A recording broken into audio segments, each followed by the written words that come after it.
Race l'avocat que je suis, il te dit rien, hein, comme j'ai la tête dure. Honnêtement. Radio France Internationale, je voudrais juste savoir si c'est un peu tôt, mais s'il reste une image de ces 7 matchs de ce mois ici, ça serait laquelle? Bon, on a plusieurs images, surtout nous, c'est surtout chacune de nos victoires.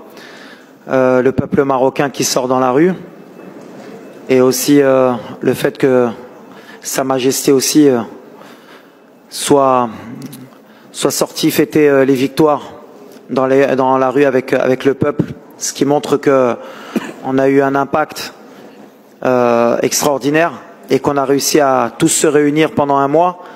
Voilà, c'est vraiment l'image que j'ai de cette Coupe du Monde. On a vu l'équipe très en colère avec l'arbitre à la fin du match. Et pensez-vous que le Maroc n'était pas respecté dans les derniers matchs? Merci. Non. Quand on perd, on est toujours déçu. On est toujours un peu énervé. C'est les compétiteurs. Manque de respect, je pense pas. Il y a des erreurs partout à chaque fois. C'est ce qu'on dit. On respecte les arbitres, on respecte l'arbitrage. Nous, on va se concentrer surtout sur ce qui nous a manqué. Pourquoi on n'a pas réussi à gagner les 2 derniers matchs? Et pour progresser, se cacher derrière l'arbitrage, c'est pas marocain. On laisse la fédération toujours s'occuper de ces détails-là, mais nous, les sportifs, on réagit à la fin du match, mais avec le recul, on n'a pas été à notre niveau comme on le voulait, surtout en première mi-temps. Donc c'est ce qui m'intéresse. Je dis bien si c'était à refaire.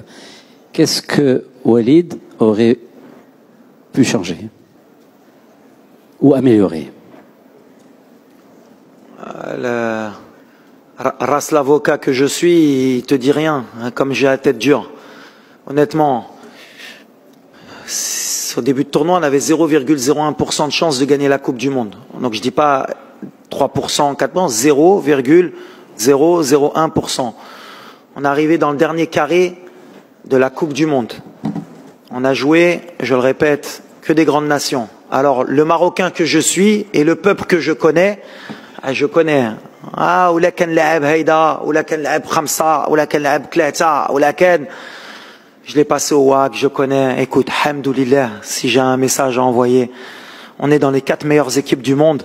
Et si tu m'avais dit avant la Coupe du Monde, et si tu aurais fait un tour du Maroc et même du monde entier, tu aurais dit le Maroc va finir 4e de la Coupe du Monde et va se battre avec les armes qu'elle a jusqu'à la dernière minute, tout le monde aurait signé. Donc pourquoi je vais changer? On rêvait de passer le premier tour au départ. Aujourd'hui, on est des demi-finalistes et avec la tête haute. Donc, j'ai rien à changer. Par contre, pour 2026, si je dois encore être ici, bien sûr que j'aurai plus d'expérience et peut-être qu'on changera certaines choses. Mais tu verras qu'en 2026, peut-être qu'on se rendra compte de ce qu'on a fait en 2022. Il faut respecter le football. Ce qu'on a fait, c'est extraordinaire. Les joueurs, j'ai rien à leur reprocher, se sont battus jusqu'au bout. On leur reprochait de pas mouiller le maillot avant. Aujourd'hui, je pense qu'ils ont montré qu'ils se battaient jusqu'à la dernière minute pour leur pays. Et après, il faut accepter le football. Aujourd'hui, il y a des nations qui sont plus fortes que nous. La France est plus forte que nous. La Croatie, aujourd'hui, elle est encore plus forte que nous. Elle n'est pas aussi forte que nous, de beaucoup, mais elle est plus forte que nous. Il faut l'accepter, mais il faut travailler pour les dépasser. Et ça, ça fait 10 ans qu'au Maroc, on travaille pour déjà rattraper le retard. Aujourd'hui, on a montré qu'on n'était pas loin. Donc si j'avais quelque chose à changer, rien.